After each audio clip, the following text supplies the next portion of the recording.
16절까지 지난번 본문에서 예레미야가 쏟아놓는 새로운 메시지의 흐름은 뭐냐면 이 절망적인 상황에 대해서 슬퍼하는 심정을 이야기를 하고 있습니다.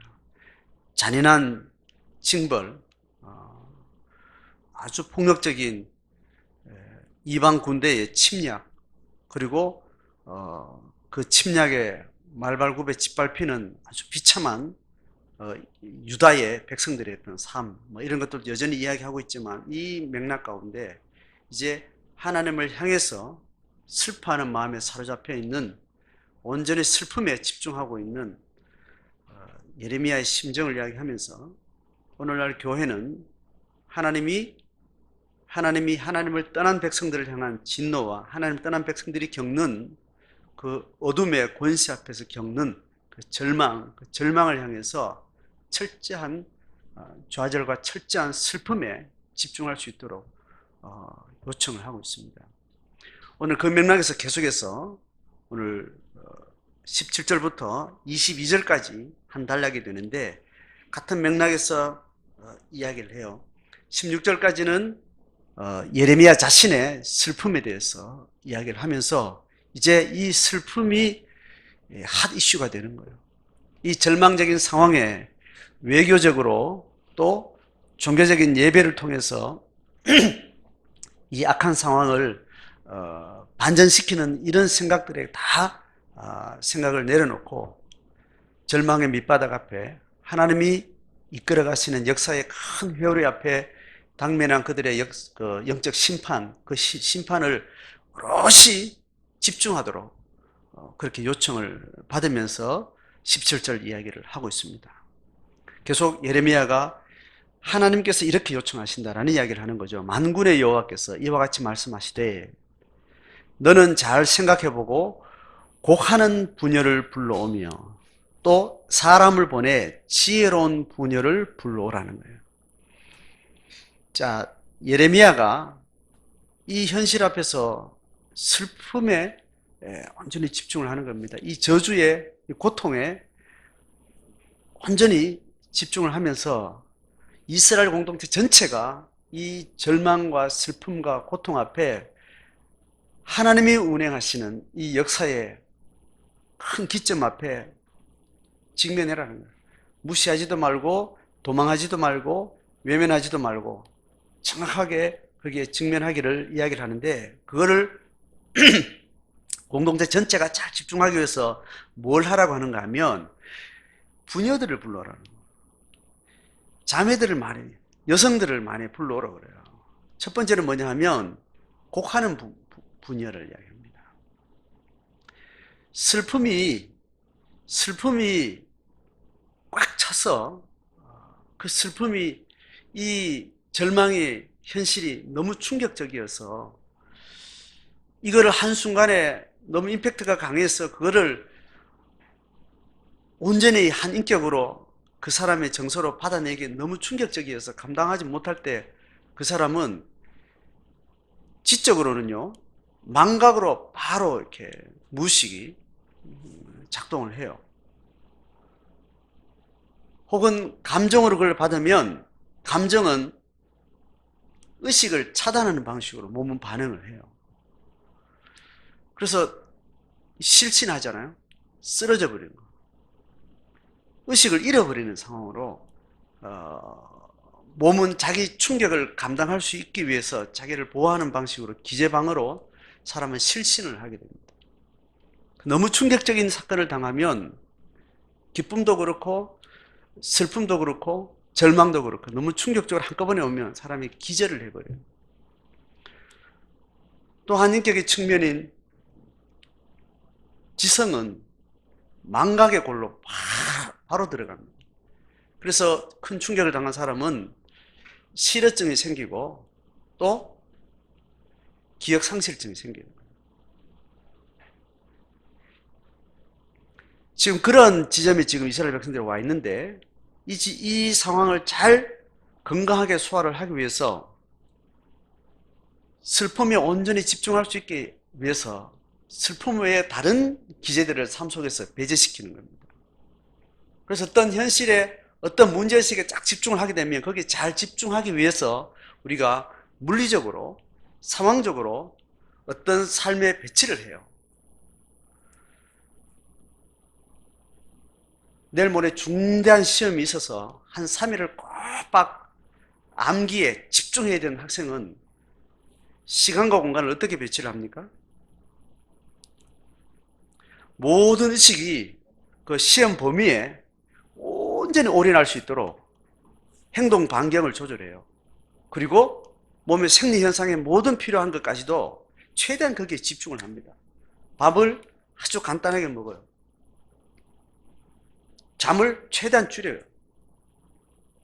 가장 의식이 잘 시험 범위 공부에 집중할 수 있는 의식의 상태를 위해서 모든 주변의 상황이나 관계들을 다 정리를 하게 되죠. 그래서 가장 효율적으로 그 문제에 잘 대응하기 위해서 그렇게 하는 것처럼 상을 당하면 그 상을 당한 유가족들은 굉장히 충격적인 사건입니다. 일생에 한 번, 유일하게 일생에 한 번 내 부모가 육체적으로 나를 떠나는 사건은 생각을 아무리 하고 준비를 아무리 하고 다짐해도 그 사실의 현실이 딱 닥치게 되면 오는 그 충격은 개인마다 다 다르고 기질마다 다르긴 하지만 적어도 가장 큰 심리적 충격과 절망을 겪게 되는 겁니다. 그래서 그 충격을 잘 건강하게 소화를 해야 돼요. 사이가 좋았든지 사이가 나빴든지 어떤 사연이든지 한 사람의 죽음이라는 것은 가족의 죽음, 부모나 자녀의 가족의 죽음이라는 것은 너무너무 큰 충격이기 때문에 그거를 잘 건강하게 소화를 해야 되는 겁니다. 그래서 슬픔에 정확하게 잘 집중해야 돼요. 슬픔을 잘 집중해서 그 슬픔을 맞이한 그 죽음이라는 사건 앞에 잘 떠나보내는 것. 그리고 그 죽음이 내한테 앞으로 삶에 있어서 굉장히 건강한 생산력 있는 건강한 어떤 기회가 되고 나를 살리는 기회가 될 수 있도록. 그걸 잘못 다루면 그 어떤 사람의 죽음을 잘못 지나게 되면 그 죽음이 그 사람의 인생에 아주 치명적인 불행의 시작이 되기도 하고 트라우마가 되어서 혹은 그 슬픔에 잠겨서 건강한 삶을 살지 못하게 되는 그런 일들이 생기는 거예요. 그래서 대부분 3일 동안 장례를 3일 동안 치른다라는 것은 여러 가지 사회적인 어떤 생물학적인 상황들이 있긴 하지만 유가족들이 죽은 가족들을 잘 떠나보낼 수 있는 시간들을 가지는 거예요. 유가족들뿐만 아니라 그가 살았던 지역 사회에 또 친인척 간에 그가 삶의 관계를 맺고 있었던 많은 사람들이 그 사람을 잘 떠나보내는 것, 또 그러한 것들을 잘 할 수 있도록 유가족들이 충분한 시간을 집중하는 거죠. 그래서 그 분량이 큰 장례일수록 5일장, 10일장 그 죽음을 잘 정리할 수 있는 그 사람의 삶의 어떤 여지가 어떠냐에 따라서 달라지기도 하게 되는 거죠. 오늘 이스라엘 백성들이 하나님 앞에 슬픔을 요청을 받으면서 그 슬픔에 잘 집중하고 그 문제의식을 잘 직면할 수 있도록 그 슬픔에 잘 집중할 수 있도록 어떤 상황을 만드는데 잘 생각해 보라는 거예요. 잘 생각해 보고 곡하는 분야를 부르라는 거예요. 그 옛날에는 돈 주고 곡하는 사람 불렀다 그러잖아요. 그죠? 돈 주고 곡하는 사람 불렀어. 곡하는 것에만 집중하기에는 유가족들의 이 육체적 에너지가 탈진을 하기 때문에 그리고 문상 온 사람들이 여기에 슬픔의 자리라는 것에 대해서 잘 집중할 수 있도록 곡하는 사람이 계속 장례식 동안 옆에 있어서 그 죽음에 잘 집중할 수 있도록 사회적 반경이 넓은 사람일수록 문상에 찾아온 사람들이 그 사람의 죽음을 진짜 집중해서 오는 사람이 많지 않을 수 있죠. 사회적 관계 때문에 찾아오는 사람들이 있게 되죠. 물론 그런 것으로 인해서 이 죽음에 온전히 장례식에 온전히 집중할 수 있도록 곡하는 사람을 계속 이렇게 세우고 향을 피우고 뭐 이렇게 하는 것처럼 오늘 이 엄청난 이스라엘 백성들의 현실 앞에 슬픔에 온 백성의 온 공동체가 집중할 수 있도록 곡하는 자를 불러라. 자, 여기 보면 곡하는 부녀를 불러오는데 또 누굴 부르는가 하면 지혜로운 부녀를 이야기합니다. 지금 이 예레미야 이 상황 가운데 곡하는 사람이 지혜로운 사람이에요? 아니면 즐거움을 노래하는 사람이 지혜로운 사람이에요? 역사의 현실이 오늘 어디에 지금 발딛고 있는지를 명확히 아는 사람은 적어도 예레미야의 메시지를 듣고 반응한 사람 지금은 슬퍼할 때다. 시가서에 보면 여러 때를 이야기하는 이야기 중에 울 때가 있고 웃을 때가 있고 나갈 때가 오면 들어올 때가 있고 그 때를 이야기하죠.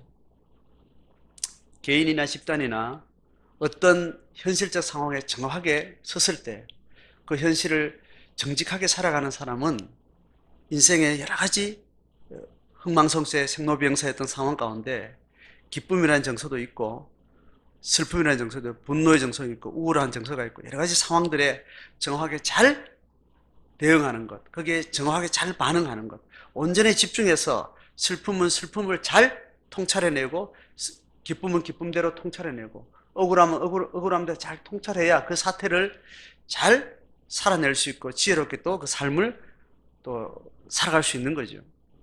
자, 그런 차원에서 오늘 슬픔은 곡하는 부녀들 뿐 아니라 같은 동음이어로 지혜로운 부녀라고 이야기합니다. 이스라엘 백성들이 곡하는 부녀를 불러오는 것은 우리가 함께 울음에 집중하자는 것은 함께 금식하자는 것은 함께 슬픔에 통곡에 이 현실을 온전히 집중해서 여기에 하나님이 어떤 지혜를 주시는지 내가 어떤 삶을 살았기에 이 현실을 내가 마주하고 있는지를 잘 통찰하기 위해서 온전히 그 현실 앞에 잘 집중할 수 있도록 하는 것이 이게 지혜라는 거예요. 자, 그 이야기를 지금 18절부터 쭉 하는 거예요. 보세요. 18절에 그들이 빨리 와서 우리를 위해서 애곡하고 눈에서 눈물이 떨어지게 눈꺼풀에서 물이 쏟아지게 19절에 이는 왜냐하면 시온에서 통곡하는 소리가 또 우리가 망했구나 부끄러움을 당했구나 우리가 쫓겨난 것은 포로로 잡혀간 것은 그들이 우리의 모든 삶의 기반을 철저하게 파괴시켰기 때문에 우리는 다 잃어버렸다. 하나님 앞에 다 잃어버렸다. 완전 헛방에 그런 현실을 우리가 갖고 있다. 슬퍼야 됩니다. 그래서 곡하는 부녀를 불러서 이 현실 앞에 우리는 가장 지혜로운 사람으로서 슬픔에 집중하겠다는 겁니다. 그러고 나서 20절에 어떻게 이야기하는가 하면 부녀들이요. 이 부녀들이라는 말은 곡하러 온 부녀들을 이야기하고 이 부녀들은 지혜로운 부녀들을 이야기하고 이 지혜로운 부녀들을 통해서 슬픔에 온전히 집중하려고 하는 이스라엘의 영적으로 껴있는 자들 그들을 향해서 지금 이야기하는 것이 부녀들이요 이렇게 부를 때는 사실은 이 사람 총칭해서 하는 말이겠죠. 여호와의 말씀 들어라. 그 말씀을 받아라. 뭐냐고 20절 하반절 같이 읽어봅니다. 너희는 시작 너희 딸들에게 애곡하게 하고 자기 이웃에게 슬픈 노래를 가르치라. 자, 지금 여기까지 이스라엘 백성들이 지금 겪는 상황에서 예레미야가 영적인 어떤 현실을 이야기하고 이 앞에, 이 역사 앞에, 이 사건 앞에 하나님이 이 배후에 있다는 것을 알고 하나님의 의도하신 이 슬픔과 절망의 현실 앞에 정직하게 직면하라는 이야기를 하는데 그 이야기를 하면서 예레미야 여기까지 이야기를 한 겁니다. 보세요. 여호와의 말씀을 들어서 너희 딸들에게 애곡하게 하고 또 이웃 함께하는 공동체 지체들한테 슬픈 노래를 가르치는 거예요.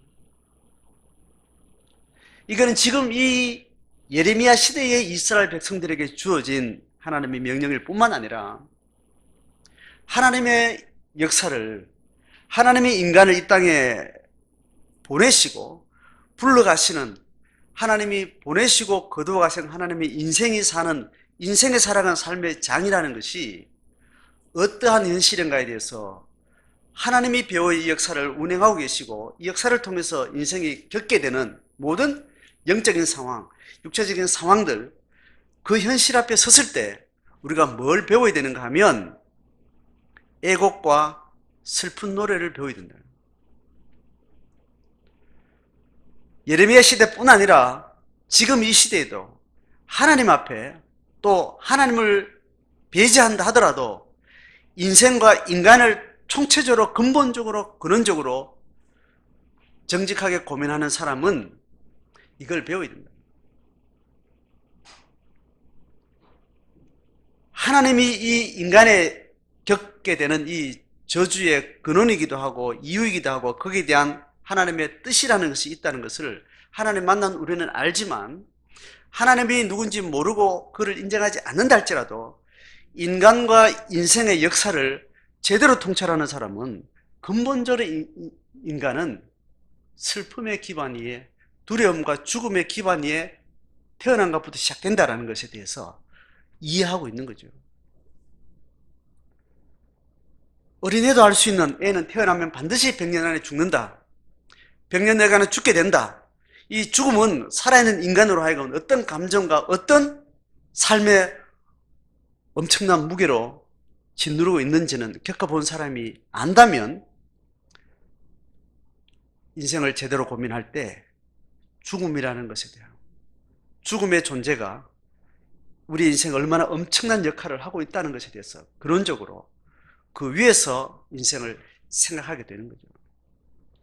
그런 의미에서 오늘 우리는 주를 만나기를 원하든 하나님의 존재를 전제하고 신앙에 대해서 배우기를 원하는 사람이든 하나님에 대한 확신이 있는 자들이든 어찌하든 우리의 인생의 한계를 넘어서는 어떠한 절대자 앞에 우리의 삶에 대한 지혜를 얻기를 원하는 사람입니다.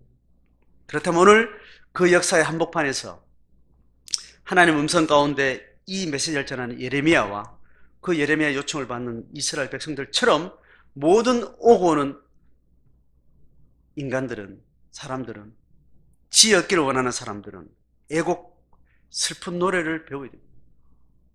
인간은 근본적으로 슬픔과 두려움이란 존재 위에 인생을 시작한다는 것에 대해서 평생 그 두려움과 그 무거움은 생애 전체를 짓누르고 있다는 것에 대해서, 그리고 죽음 앞에 섰을 때 아무도 그 답을 알지 못하는 채로 그렇게 살다 간다는 것에 대해서 이해해야 됩니다. 적어도 그 노래를 배우고 그렇게 인생이 놓여져 있다는 것을 늘 기억하고 사는 사람은 그렇지 못한 사람에 비해서 훨씬 더 삶을 헛되이 보내지 않고 가치 있게 보내고 지혜롭게 보내고 신적 지혜 앞에 더 가까이 다가가는 사람입니다. 그래서 우리는 자녀를 키울 때 돌잔치 할 때 뭘 집게 하잖아요, 그죠? 걔가 잘 됐으면 좋겠다. 뭐 그런 것들을 믿는 자나 믿지 않는 자나 그 인생이 축복되다는 어떤 전제하에 탄생을, 생일을, 어떤 절기를 맞이할 때마다 그 인생을 크게, 장기적으로 길게 조망하고 또 짧게 늘 그렇게 만나는 거죠. 우리가 바라기는 그에게 축복을 바라지만 그 축복이라는 것은 마른 하늘에 떨어지는 게 아니라 그 축복이라는 것은 절망과 두려움과 슬픔이라는 어떤 삶을 이해하기 때문에 그것을 넘어서려고 하는 축복에 우리는 매달리게 되는데, 축복 하나만 바라보고 그 축복 전체가 참된 축복이 되려면 그 축복은 슬픔의 기반에 있다는 것을 이해할 때 진정한 축복을 누리게 되고 축복을 이해할 수 있게 되는 거예요. 슬픔과 절망이 없는 축복을 갈망하는 사람들은 영원히 참된 축복과 참된 희망에 서지 못합니다. 하나님 우리에게 이야기하는 것은 하나님을 떠나서 태어났기 때문에 너는 근본적으로 절망의 존재라는 것에 대해서 우리에게 깨닫게 하십니다. 21절에 보세요. 무릇 사망이 우리 창문을 통해서 넘어 들어오고 우리 궁실이라는 것은 얼마나 화려하고 안전하고 최극단의 희망과 안정과 기쁨과 축복의 어떤 장인데 거기에 여지없이 사망이라는 어둠이 치고 들어온다는 거예요. 밖에서는 자녀들이, 청년들이, 새파란 청년들이, 아주 푸릇푸릇한 청년들이 멸절하는 그런 일들이 우리의 인생에 허다하게 널려 있는데 그거 부인하면 안 된다. 그거 외면하면 안 된다. 내 인생에는 그건 절대로 없어. 내 인생에는 축복만 있어야 돼. 이거 어리석은 짓이야. 슬픔을 이해할 수 있어야 돼. 많은 사람의 슬픔이 있어서 오늘도 나는 기쁨이라는 것을 누릴 수 있는 것이고, 많은 사람의 고통 위에 나는 어떤 성공의 단맛, 축복들을 누리게 된다는 것을 우리는 이해할 수 있어야 돼요. 그래서 우리 아이들을 키울 때, 우리 삶을 생각할 때 슬픔에 공감할 수 있어야 돼요. 슬픔을 충분히 집중할 수 있어야 돼요. 슬픔을 통달해야 그 다음에 참된 기쁨에 나아갈 수 있는 거예요. 그래서 하나님 우리에게 요구하시는 것은 22절에 하는 말은 여호와의 말씀에 사람의 시체가 분토같이 들에 떨어질 것이고 추수하는 자의 뒤에 버려져 거두지 못한 곡식단같이 인생에는 그렇게 될 것이라. 자, 여기까지 하나님이 다시 예레미야가 하나님의 음성을 통해서 집중하라는 것은 절망과 저주를 이야기하기 위한 게 아니잖아요. 지혜롭게 절망 앞에, 슬픔 앞에 정직하게 그 노래를 배울 때 슬픔이 어떻게 일어나게 되고, 슬픔은 언제든지 누구에게 다가오게 되고, 슬픔은 철저하게 주관적이고, 슬픔은 누구에게나 오게 되고, 육체적 슬픔은 크고 작은 분복의 차이가 있지만 누구나 영적인 슬픔은 100% 누구나 똑같이 영적인 어둠은, 영적인 슬픔은 누구나 맞이하게 된다는 것에 대해서 직면할 때 그때 하나님이 참된 희망, 참된 기쁨, 참된 축복의 그 자리로 우리를 불러가십니다.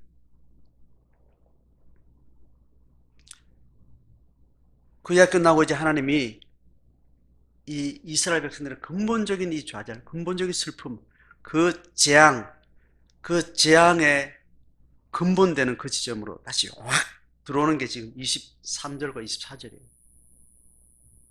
23절, 24절은 하늘에서 뚝 떨어지는 그런 본문처럼 보이는 이 맥락 전체로 보면 근본적으로 하나님 앞에 언약을 기억하고 하나님 앞에 내가 어떤 것을 지향하고 붙들고 살아야 될지에 대해서 늘 했던 이야기를 확 이야기를 하는 거죠. 23절 여호와께서 같이 말씀하신다.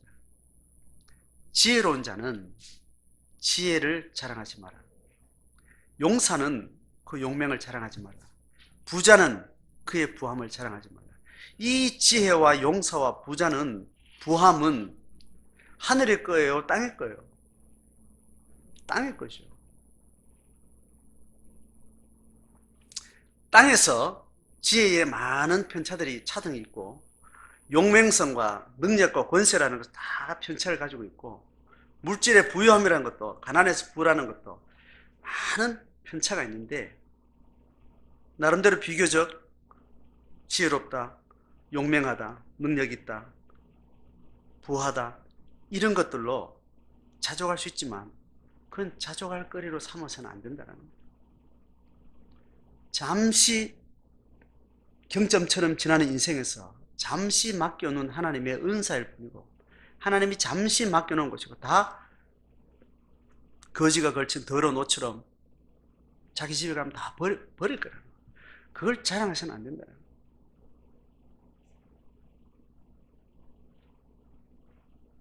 거기에 시간을 들이면 안 된다는 거예요. 그것이 주는 기쁨에 집중하고 있어서는 안 된다는 거예요. 그것이 주는 향락에 내 전인격이 집중하고 정방향으로 서 있으면 안 된다는 거예요. 지혜로운 사람은 용맹과 지혜와 부함이 나를 기쁨과 향락의 자리에 정면에 서 있을 때 비껴 서라는 거예요. 누굴 불러요? 곡하는 분야를 불러와야 됩니다. 잠시 잠깐 내게 주어진 하나님 은사인데 이것을 가지고 그 영혼이 거기에 안식의 자리를 틀면 안 된다. 속히 비껴서고 곡하는 분야를 불러와라. 내가 누구의 고통 위에 서 있는지, 누구의 고난 위에 내가 이것을 잠시 누르고 있는 건지 기억해야 됩니다. 내가 원치 아니했다 할지라도 반드시 내가 누리는 이 향락은 누군가의 극심한 고통과 불행의 전제 위에 서 있는 거다.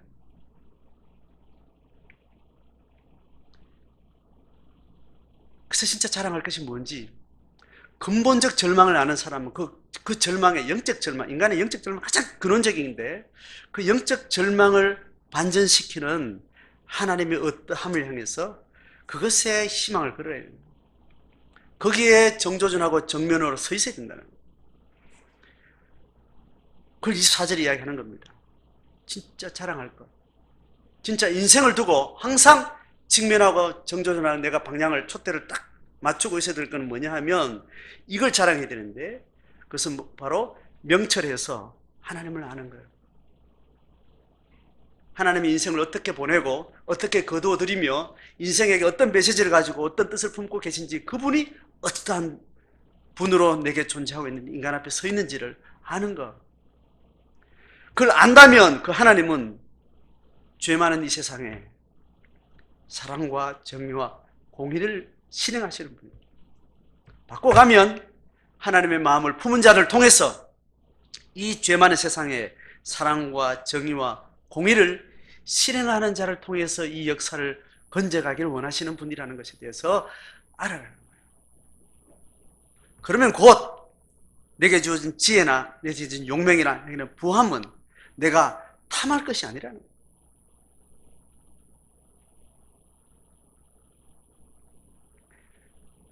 이것은 우리의 정규직이 돼서는 안 된다는 거예요. 이 업무는 우리의 비정규직이 돼야 돼요.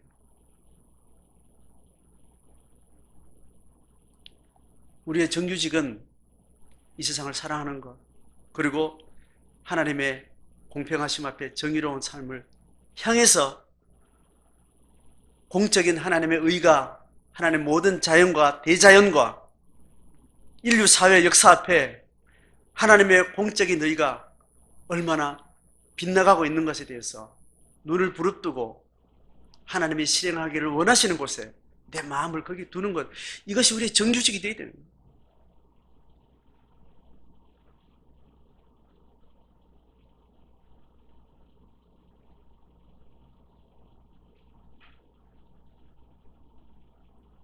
신앙하는 사람은 이렇게 살기로 작정하는 사람.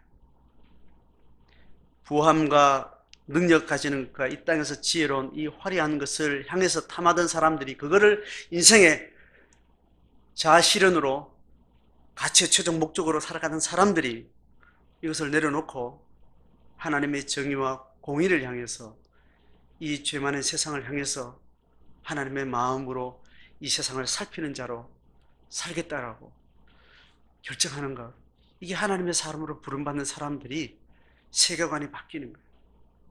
삶의 가치가 바뀌는 거예요. 우선순위가 바뀌어지는 겁니다. 전에는 직장 생활에서 그 페이로 내가 해야 될 삶의 어떤 많은 소비해야 될 많은 것을 향해서 내가 직장을 내가 선택할 수 있지만 그게 메인이었지만 하나님의 세상을 향해서 살겠다고 마음먹은 사람은 그것도 좋지만 그게 핵심이 아니라는 것에 대해서 다른 사람은 인정하라고 자기는 확신할 수 있는 사람이에요. 양심적으로 날 부르신 주님 앞에 마음이 진짜 어디 있는지 하나님 앞에 말할 수 있는 사람이에요. 아무도 그 심정을 모르는 인간은 물을 자격은 없어요. 날 부르신 주님만 그걸 물으실 자격이 있는 거예요. 그게 답할 수 있어요. 자기 양심 앞에 나를 만나신 주님 앞에 그 말할 수 있어요. 그래서 아닐 때는 하나님 앞에 정직하게 반응하셔야 돼요. 그 고백이 그런 내적 실험을 하는 사람들하고는 서로 나누실 수 있어야 돼요. 잘하고 있다. 근데 또 잘 안 된다. 어떻게 하면 좋겠냐? 그런 이야기는 서로 나눌 수 있어요. 그걸 가지고 그리스도의 지체라고 이야기해요. 비밀을 서로 나누는 자들이라고 이야기를 하고 있습니다. 적어도 신앙에 꽃내에 들어온 사람들은 그런 비밀들에 대해서 듣고자 하는 사람들이 그 꽃내에 모이는 겁니다. 확신이 있는 사람이든 없는 사람이든 듣고자 하는 사람들은 그걸 듣기를 원하는 겁니다. 그래서 신의 이름으로 모이는 사람들이 내적으로는 바깥으로든 어느 삶의 영역에도 이런 비밀스러운 하나님과 그 양심만이 만나고 있는 그 영적인 어떤 틈새가 어디 가도 보이지 않는 것. 그게 지금 세속화된 종교화된 신앙의 사람들이나 공동체 그 시대들이 가지고 있는 한계입니다. 회복하셔야 돼요. 회복하셔서 하나님이 슬픔을 둔 것에 정말 우리의 마음의 슬픔을 집중할 수 있어요. 그런 자들을 통해서 하나님이 예비한 희망과 하나님이 예비한 축복에 대해서 그 물을 길러올 수 있는 주인공이 될 수 있는 거예요. 정직하게 하나님이 배치한 그 슬픔에 정직하게 직면할 수 없는 사람은 이 땅에 어떤 잠시 잠깐 있는 희망이나 어떤 소망은 엎조를지 모르지만 하나님이 예비한 그 생명, 그 소망 앞에 그걸 통용하는 사람은 못 되는 거예요.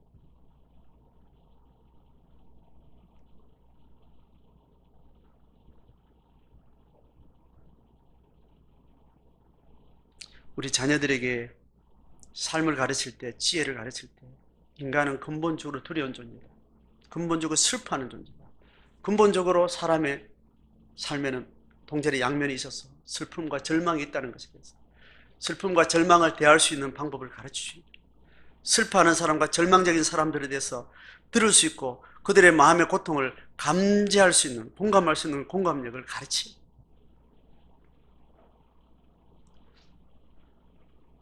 그 많은 사람들의 슬픔과 절망에 대해서 그 이유에 대해서 자기의 삶의 문제로 늘 공감하며 소통할 수 있는 그런 인생이 되어야 돼요.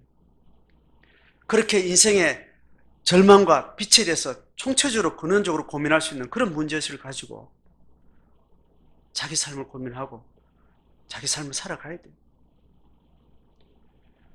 적어도 20대 되기 전까지 그런 통찰의 지혜를 인격적으로나 교육적으로 배우지 못한 사람들은 평생 표면적으로 살아요. 눈에 보이는 전체를 보는 통찰은 근본적인 근원적인 고민들에 대해서는 전혀 못 배우고 눈에 보이는 대로 표피적으로 떠다니듯이 부표처럼 인생을 살게 되는 거예요. 예수 안에 들어왔어도 많은 종교와 신학과 성적, 영적인 많은 체험까지 하면서도 이 세상 안에서 그런 통찰, 그런 지혜에 연습을 못하고 그렇게 살아가는 많은 신앙인들이 있습니다. 오늘 예레미야가 우리에게 요구하는 것, 하나님이 만들어 놓은 이 저주의 현실 앞에서 심판의 경고 앞에서 슬퍼하고 자기 자신을 세우고 인간의 근본을 세우고 하나님이 만드신 창조세계, 이 피조세계 전체가 얼마나 절망적인 것을 정말 자기 마음 가운데 깊게 직면하면서 하나님의 예비한 또 다른 소망과 희망에 대해서 그 부르심을 향해서 또 들을 귀가 있어서 그 길을 진지하게 또 자기의 소명대로 살아갈 수 있는 그런 골방이 있어야 되겠습니다. 그런 마음으로 각자가 처한 개인사회, 가정사회, 공동체의 이 시대적인 어떠한 측면이든지 자기의 삶의 존재를 두고 무게 있게 그 현실을 잘 통찰해서 하나님과 나만이 아는 그런 비밀 가운데서 하나님의 근원적인 슬픔 가운데 하나님의 근본적인 하나님의 소망과 희망을 말할 수 있는, 그를 삶 가운데 통용할 수 있는 그런 지혜로운 제자로서 성도로 살아갈 수 있기를 주의 이름으로 축복합니다.